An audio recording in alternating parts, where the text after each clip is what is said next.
Oh yes, here we go. The Willet pot still bottle. Pretty awesome, becoming pretty iconic. And I'm actually filming today.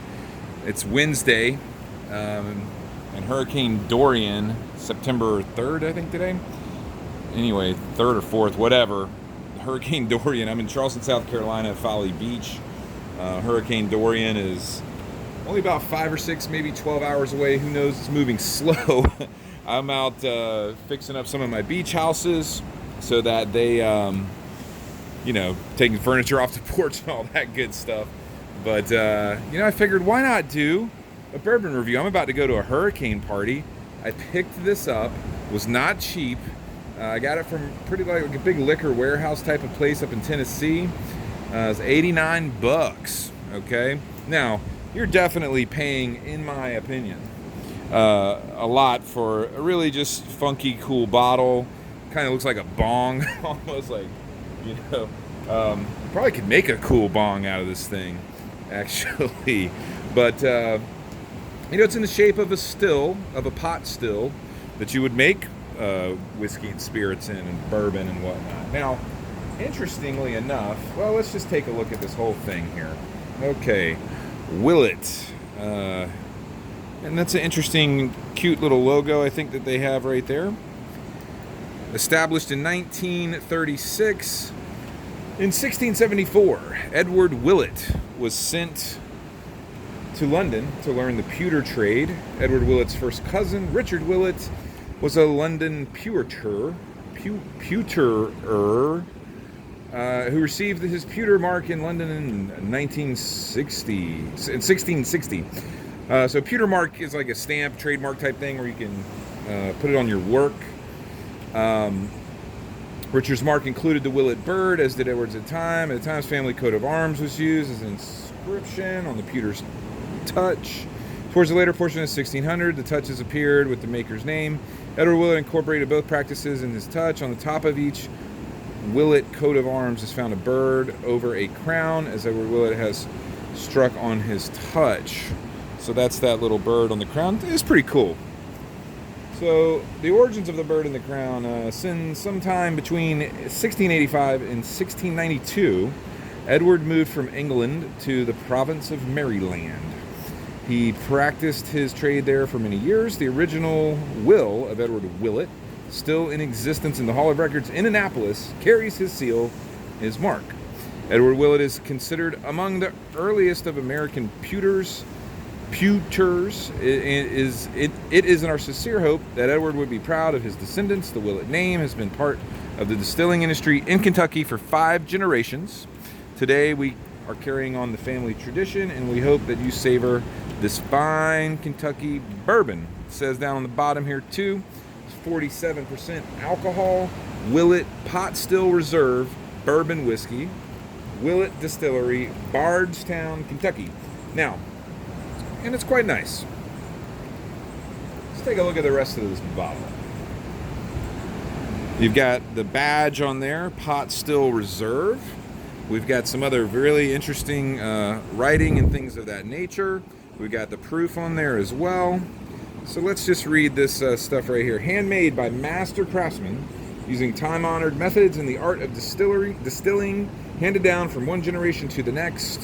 Made from pure limestone spring water, carefully selected grains and proprietary strains of yeast. Aged in new white oak barrels until fully mature. Bottled by hand at the peak of perfection in taste, quality, and aroma. Please enjoy in moderation. I doubt that's going to happen today. In the same way it was made, slow and unhurried. Okay, so pretty cool. Look at the top. Very nice wooden cork up there. Small batch bourbon made in Kentucky with a batch number. This one is 18A18. Bottled by the Willet Distillery, Bardstown, Kentucky. And your typical government warnings here in the United States. Don't drink this if you're pregnant or whatever. So, what's interesting that I just found out doing some other YouTube research and checking out of this, Whiskey Dick is really good. If you've never seen his channel, he does a lot of alcohol bourbon reviews. And he really gets technical. He does a lot of research. I'm going to put a link to his video on this particular review down below. I learned a lot from it. You should really check it out. He's far more sophisticated than I am about it. A couple things that were surprising to me is that Willet, they haven't continuously been doing bourbons. There was essentially a time in like the late 70s, 80s or whatever where they were not. And when they just got back into it and getting back into the whiskey business. Now they had a distillery. Watch the Whiskey Dick's video. He explains it. It's pretty interesting. Long story short, this is not coming from their distillery. Believe it or not. They are sourcing the spirit first, which is a very common practice in the bourbon business especially, okay, where it's sourced somewhere else. Now, they're getting it from somewhere in Kentucky, so it really does, you know, it is truly, you can call it bourbon because it's from Kentucky, aging in white oak barrels, all that good stuff. Okay, great. The rumor is that they're getting it from Heaven Hill, okay, which makes a lot of other big brands and sources out a lot of bourbon to other brands and has a lot of their own brands as well. But they are, you know, aging it at their own place or whatever, and, you know, obviously putting their name on it, tasting it and all that stuff. But this is a sourced whiskey at this point. Supposedly, you know, once they've just had enough time to really age it properly, that they'll be putting it out. And that's why we don't see a year mark on this bottle anywhere that says how long it's been aged, because it's sourced bourbon. So really look for that when it really comes out from their distillery, a 100% product from them. I really see the price of this really probably escalating above the $100 level. And they're doing a good job. I mean, it absolutely stands out on the shelf. You can see it from a mile away. Really looks good in the bar scene. I mean, it really positions itself well as a top shelf bourbon from a marketing perspective, okay? Now, that I'm not said anything about the quality of the bourbon itself or whatever, so let me just shut the hell up and pop this baby open. Very satisfying. Awesome. Really nice cork. I mean, again, they're positioning this well from a branding perspective to be a top shelf premium above the $100 a bottle range. I'll pull it away from this rain. We don't need any drops getting in there contaminating it on us. But oh yeah, it's just got an initial aroma that is so good.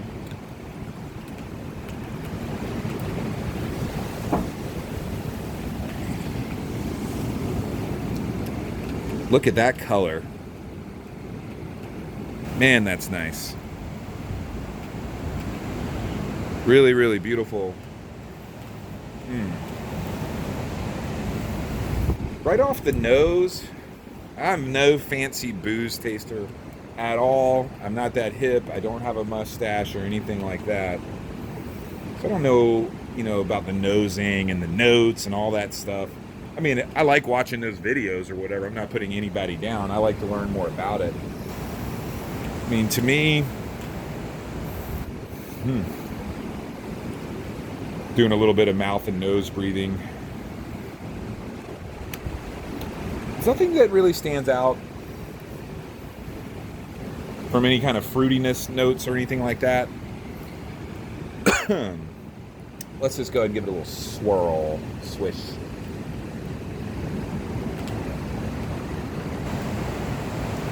Woo! Just did a nice little swish. Get my tongue nice and coated. Prepping up for that real first drink. Very neutral, I would say.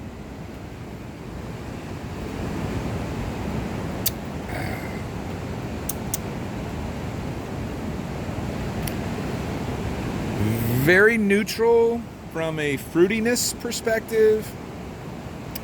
Doesn't really finish with much, in my opinion, of any kind of fruit note or honey at all. Just, again, me, I'm not a pro, but I've drank a lot in my time. Um, which I like that. It's good. It's solid, straight bourbon. I'm not a big fan of all the stuff and sherry casks and all this kind of stuff. It could be too sweet. This is real straight bourbon. It's a little bit on what I'd say the alcohol side of things. I don't know if that sounds stupid. That's just my own phraseology. Like, it just tastes a little more just like straight alcohol than I would say any kind of real flavor notes. Other than it just tastes like really straight, definitive bourbon taste, I would say. If you are not a fan of this sweet bourbons that I would call them, then you might really like this. Now, my favorite way to drink bourbon and scotch is with at least one ice cube in there. Not a big one, just one, just to open it up a little bit.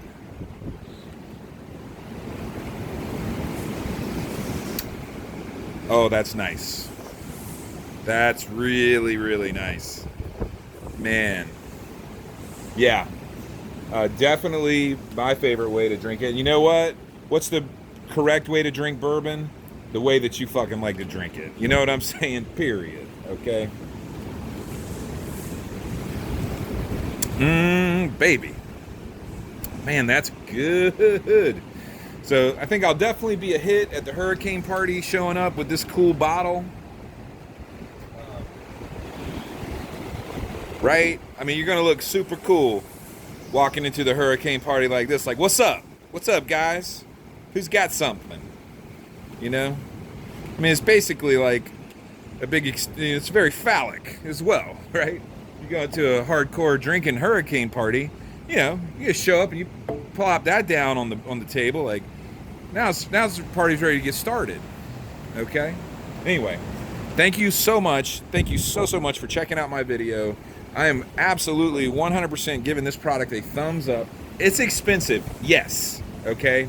It's expensive. Is it worth it from a bourbon perspective? I can tell you it's definitely a good, clean, smooth, steady spirit. Maybe a little tingy on the alcohol side of the taste factor, but still pretty damn straight. That one cube, which is already melted, which is fine, really mellows it out for me and makes it very, very smooth and drinkable. Delicious, actually. And yeah, I'm gonna really enjoy this. So from a liquor perspective, just the you know, the alcohol itself, no, it's not worth $89. Of course not. But being that it's good, it's very cool. It's got just legit cool factor, right? So it's legitimately super cool.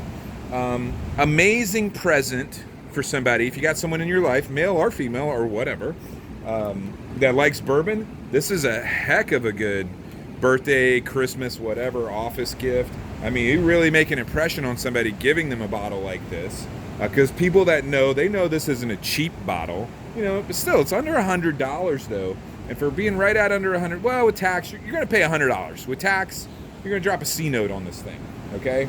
But that's a really fun. I think it's, from a value perspective, I think it's a fair retail price at $100 bill, you know, with tax and all on this, for what you get out of cool factor, uniqueness. It is great bourbon. You're going to be able to have a story and a conversation about it. It'll look awesome sitting up on your shelf or on your bar. It's going to look cool. It's just great. And even when it's done, it's a really super cool bottle once that's all over, for maybe a flower vase, or maybe you can make a bong out of it, bruh. Whatever. But anyway, 100% thumbs up on this product. And hey, do me a favor. Hit the thumbs up button on the video too. Why not? While you're at it, go ahead and subscribe too. I promise it feels good.